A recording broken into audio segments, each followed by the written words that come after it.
ఇంత అరేంజ్మెంట్స్ చేసినందుకు స్టాఫ్ అందరికీ విజయనగరంలో ఎస్ఎంబీ చర్చిలో సంఘమిత్ర ఆర్ఎస్ జాన్ ఆధ్వర్యంలో నిర్వహించిన పత్రికా సమావేశంలో ఈ నెల 13న జైభీమ్ రావు భారత్ పార్టీ అధ్యక్షుడు జడ శ్రావణ్ కుమార్ సారథ్యంలో దళిత క్రైస్తవ సమర సంఘారావం సన్నాహక సభ నిర్వహించనున్నట్లు ప్రకటించారు.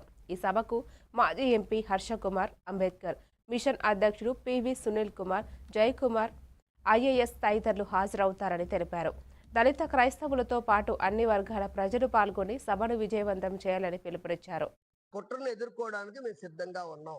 క్రైస్తవ భారతదేశంలో ఈ ఉద్యమం ఎలాగెళ్తుందో మీరు చూడబోతున్నారు.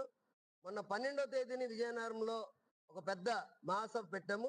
రేపు సెకండ్ సాటర్డే 13వ తారీఖుని జడాశ్రమ పెద్ద కార్యక్రమం 1,50,000 మందితో ఏలూరులో ఈ నెల 28వ తేదీని వారు ఒక సభ ఏర్పాటు చేశారు.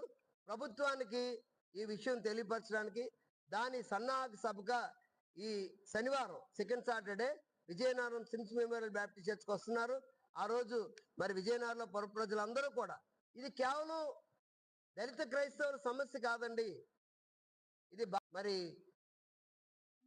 అంబేద్కర్ ఇండియా మిషన్ అధ్యక్షులు founder president Shri PV Sunil Kumar గారు ఐపీఎస్ వారు అడిషనల్ డీజీ క్యాడర్లో ఉన్నారు.